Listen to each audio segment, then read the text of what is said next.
Olá pessoal, hoje eu tenho uma novidade para contar para vocês.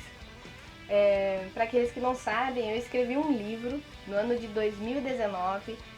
Deus me deu essa trilogia, então tá aqui o livro, pronto. Publiquei e vai contar a história de Bellator. O nome dela em latim significa guerreira.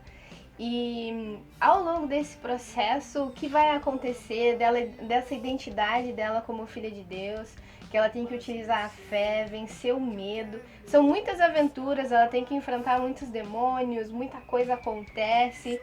E ao longo desse processo, Deus sempre está com ela para que ela possa vencer tudo isso. E o livro é uma ficção, mas ele vai trazer lições para as nossas vidas, né? Então é sobre isso que vai contar. O livro tá muito legal, muito incrível. E para comemorar isso, o lançamento do livro, nós tivemos uma ajuda da galera do Unção e Arte, que o Ricardo vai colocar aqui. Eles abraçaram esse projeto e eles montaram uma peça de teatro com base no livro Quando Bella é Tentada. E nesse momento, quando tudo isso acontece, eu não vou contar tudo, porque você vai ter que assistir até o final.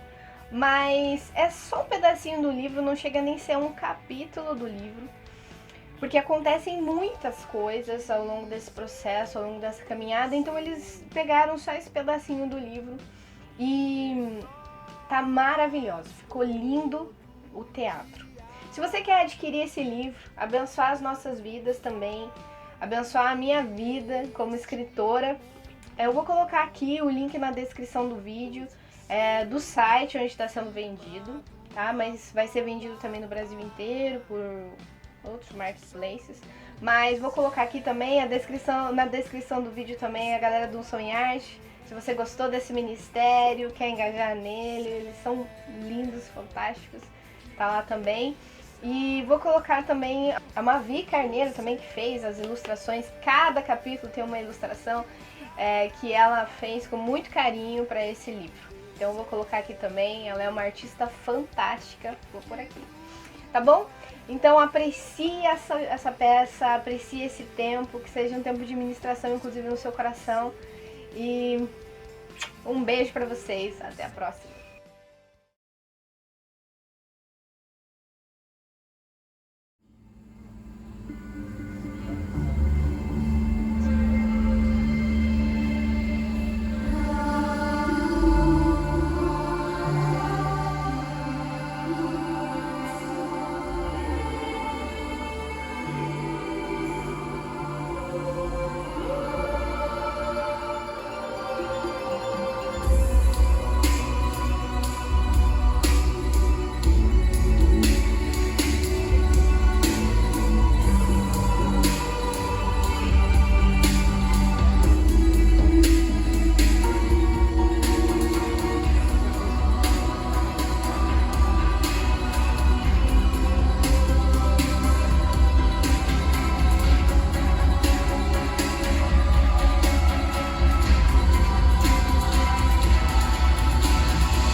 mesmo uma tola.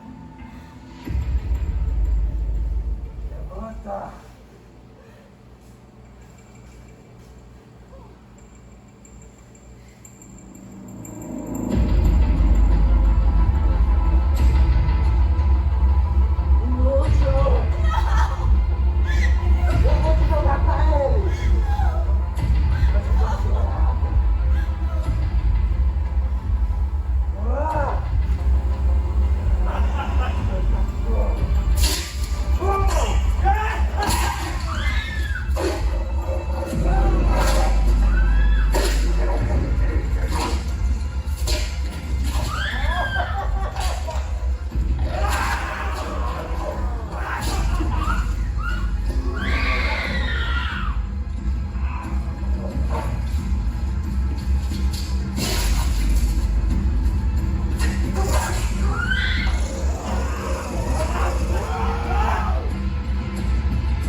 Aleluia. Às vezes, Satanás quer te cegar. Satanás quer apagar ou sufocar o chamado de Deus na sua vida. Vem oferecendo para você um monte de coisas que ele diz que é dele e nada é dele. Oferece para você um monte de prazeres que você acha que vai durar eternamente, mas não dura. Quantas pessoas estão aqui e têm chamado do Senhor, têm sonho do Senhor, mas você não consegue vencer a tentação, o pecado, e o pecado te consome, o diabo joga na tua mente todo dia que você não é capaz, porque aquele pecado insiste em bater a porta. E por isso você não cumpre o chamado do Senhor sobre a tua vida. Por isso você não vive aquilo que Deus te chamou para viver. Enquanto você se cala e cruza os seus braços, pessoas morrem na mão de Satanás. Pessoas são devoradas pelas trevas. Pessoas são devoradas pelos demônios. Enquanto nós, igreja do Senhor, nos calamos. Então, não, você não pode se calar. Você tem que falar. Você pode dizer, mas eu não tenho estudo, mas eu sou jovem. Mas o Senhor quer resgatar os jovens lá da sua escola, do seu bairro. O Senhor quer resgatar mulheres de casa, donas, mães, lá perto de você. O Senhor quer resgatar os homens que trabalham com você, que vivem na bebedeira, que vivem se traindo a esposa, que vivem em vida errada. O Senhor quer usar você para resgatar essas vidas, para pararem delas serem estraçalhadas pelas trevas. A pergunta é: você quer ser alguém usado pelo Senhor, que vive os sonhos do Senhor, ou quer continuar iludido nas garras de Satanás, achando que Satanás pode te dar alguma coisa? Ele às vezes vem todo bonitinho para nos iludir. Ele vem todo fantasiado para nos enganar. E esse fantasiado pode ser em forma de muitas coisas. Um emprego, que você prefere o emprego do que sua família. Pode ser, desculpem, amante ou o amante. Pode ser as drogas, jovem. Aquele amigo, aquele namorado que diz, prova que me ama. Pode vir de várias maneiras. O que você escolhe? Viver na ilusão ou servir ao Senhor e viver a realidade e resgatar vidas? A escolha está nas tuas mãos. E desculpe, a gente não pode deixar só apresentar uma peça e não orar depois dela ministrando aquilo que foi apresentado. O Senhor quer resgatar vidas. O Senhor quer resgatar os seus sonhos. Pessoas aqui têm chamado do Senhor e não estão vivendo esse chamado por medo. Por medo. E está na hora de jogar esse medo fora hoje, em nome de Jesus. Você foi chamado para ser vitorioso. E quando você diz, Senhor, olha, eu me arrependo, como aquela jovem diz, e isso está no livro, tá, gente? Quando aquela jovem diz aqui, Senhor, eu peço perdão, o meu coração, que essas fezes estão estraçalhando, é teu, Senhor, não são delas. Os sonhos que o diabo está estraçalhando, o que é do Senhor. Está na hora de entregar de volta. O Senhor é teu. Amém. Não é meu, é teu, Senhor. Glória a Deus. Só por um instante. Fique de pé, igreja. Nós vamos orar e já vamos passar para a palavra. Louvado é teu nome, Jesus. Oh, Deus. Mas o Senhor nos mostra que tem pessoas que têm chamado, mas não querem, não estão vivendo esse chamado do Senhor porque estão aprisionadas com o pecado. Com o pecado do vício, da mentira, do engano. E sabe o que a Bíblia diz sobre isso? Resistir ao diabo e ele fugirá de vós. Resista às tentações, resista ao pecado, e Satanás bate em retirada da tua vida. Resista. E o Espírito Santo do Senhor está aqui para cuidar de você, para tocar em você e te dar força para resistir toda seta de Satanás. Essa peça mostra uma moça que tem o chamado do Senhor, mas as trevas querem distorcer esse chamado do Senhor. Não deixe as trevas distorcer o chamado do Senhor sobre a tua vida. Amém? Amém. Feche os seus olhos. Senhor, eis aqui os teus filhos e filhas. Quantos chamados, Senhor. Quantos chamados tem aqui, quantos sonhos. Quantos homens e mulheres, Pai, para serem ministrados. Pastores, levitas, jovens, Senhor, para trabalharem no teatro, para trabalharem no louvor, para trabalharem, Senhor, como professores. Quantos homens e mulheres tem aqui, Pai, em nome de Jesus, nós repreendemos toda garra de Satanás que está tentando impedir os teus filhos, Senhor, de viver os teus sonhos, de viver os teus planos. Nós repreendemos em nome de Jesus. E decretamos que eles vivam a tua promessa, que eles vivam o teu renovo, a tua restauração, em nome de Jesus. Em nome de Jesus. E toda cegueira espiritual, nós repreendemos. Toda seta de Satanás para impedir de ouvir e entender e compreender a tua mensagem, nós repreendemos em nome de Jesus. E que a tua graça seja ministrada sobre cada coração. E eles sejam libertos de todo mal, de todo pecado. Em nome de Jesus. Em nome de Jesus. Amém. E a menção hoje, palmas para o nosso Senhor.